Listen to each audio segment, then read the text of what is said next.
Hi there, Melissa here from designsbylittlebee.com. Today we're going to do a tutorial on making the eyelet version of a hand sanitizer case.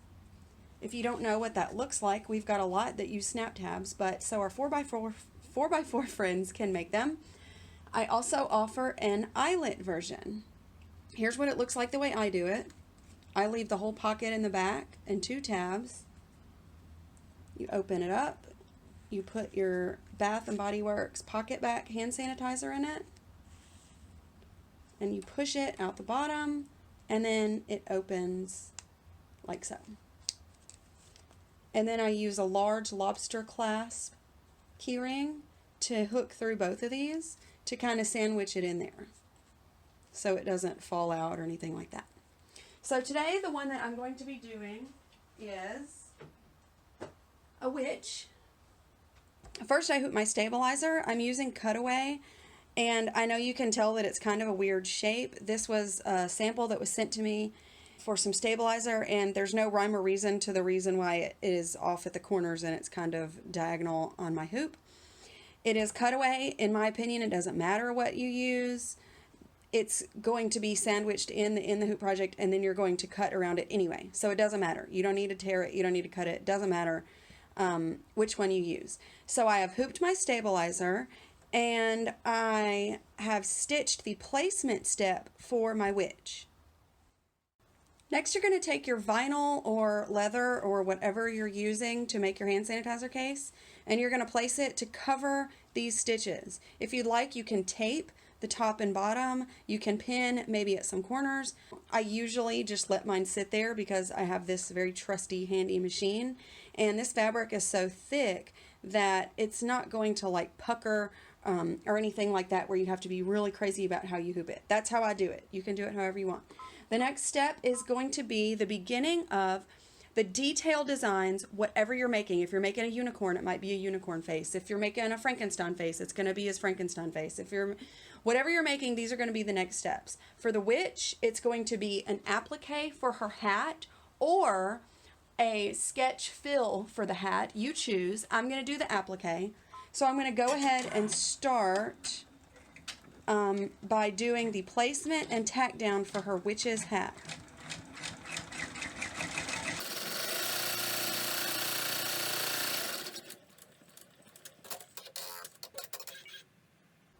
So I'm going to do the placement, tack down, satin for her hat. Then it's going to do a band around her hat, a buckle on her hat, the whites of her eyes, the black face details, and a little wart of your choice for color. And then I'll come back to tell you the rest. So now our witch's face is done, and this order is the same for every eyelet sanitizer case. And it doesn't matter what the front is, if you've added a name, if you've got a witch or a pumpkin or flip-flops or whatever. This is where you would do any details that go on the front, okay? And here's where I'm afraid it might get confusing in my instructions, so that's why I wanted to make this video. The next step would be to place a backing fabric underneath your hoop down here, just like we do with any other in the hoop project. That is to cover the ugly back of the embroidery stitches.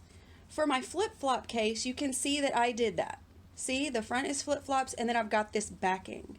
This is I believe this is glitter canvas from Micro World, I think, because it looks canvassy on the back. I think that's where I got it. So there's my backing, okay? But the way that I do my cases, do you see that? You don't even really see the inside of it. Like, I just put the sanitizer in, clip it, and like, you don't even really ever see it. So for the backing, if you're going to cover the entire back with your pocket like this, you don't even really need to use a backing. Here's an example of one where I did not use a backing. This is a Frank face, and I did not use backing. So you can just see my stabilizer and the stitches. And when you use it, no one's the wiser. So that's the first choice that you have to make. Do you want to use a backing and cover the back or not? Now the second choice, along with that choice, you also want to decide if you want to use the full back as a pocket like I just showed you, or if you want a cut-off pocket. So here's how a true pocket would look. Forget the snap. It would have your eyelet tab, and then you would have a pocket right here. So you would need to line up the top of your fabric. I call that a true pocket, like it's just inserted. Or you can cover the entire project and have it like this with 2 tabs, front and back. Okay? So you've either got a true pocket. I don't care for that one because I'm afraid it might flop out. I prefer this kind, but you may certainly choose either way. So for my witch, I'm not going to do a backing underneath. I'm not gonna. But you still need to run this finishing bean stitch step. It's important for the project.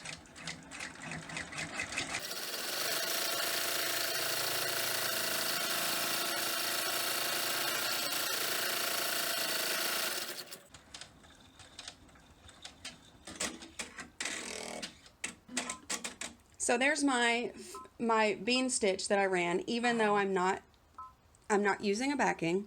If you're doing a true pocket where you want to line up the pocket fabric on the back, you need to stitch this next step, placement pocket lines. Now I don't use those because I'm going to cover the entire back of my design, but I'm going to stitch them anyway just to show you what they look like. Here you can see our placement pocket lines right here. I don't use these, but if you did want to line your pocket up in the back, well, you would have a backing on it, and then you would line your pocket fabric up with these 2 lines, okay? Just like we do with our snap tab.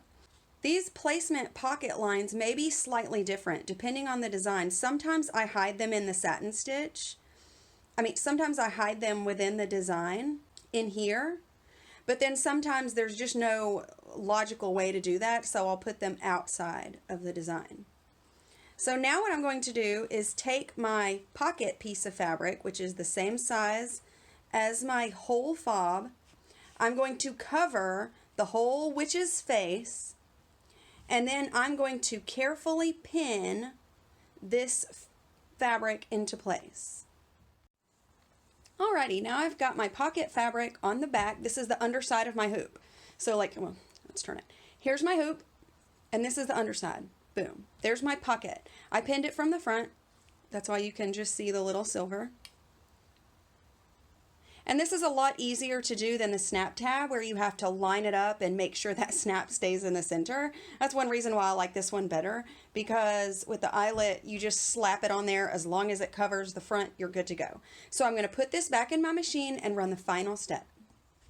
As a word of advice, when you return your hoop to your machine, before you do that last step to tack the pocket fabric down, definitely check under your hoop and make sure that the pocket fabric hasn't folded up or moved or shifted in any way. It still needs to be covering the back of the project. And sometimes, I know with a flatbed single needle, definitely when you put the hoop down, sometimes the material underneath can get folded up under there, like this.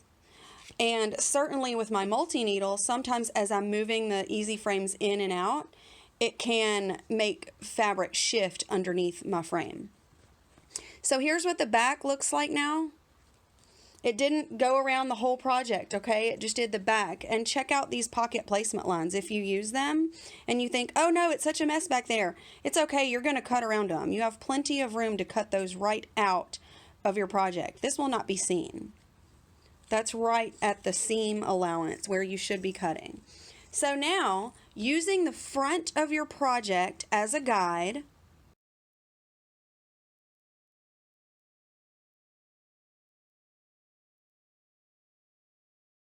and see, you cut those placement lines right out. They're gone. Nobody will see them.